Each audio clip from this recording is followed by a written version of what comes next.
سورہ یاسین سحر لولا او چستا یو وجد نه څومره حاجتونه خدای به ټول پوره کوي. او حضور پاک فرمائی چې چا یو دل سورہ یاسین اولسته د قرآن شریف د 10 ختم ثواب به خدای پاک ورکړي.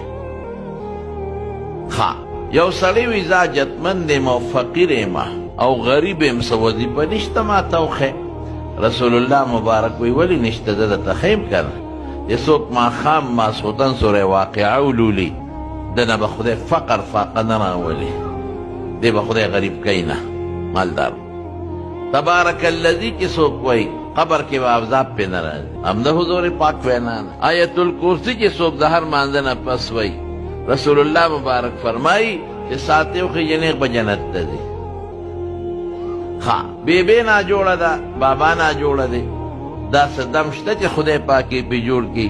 حضور پاک فرمایي سورت فاتحه پې وایه الحمد شریف خدای به شفا کړي. سورت الشفا نوم هم دی.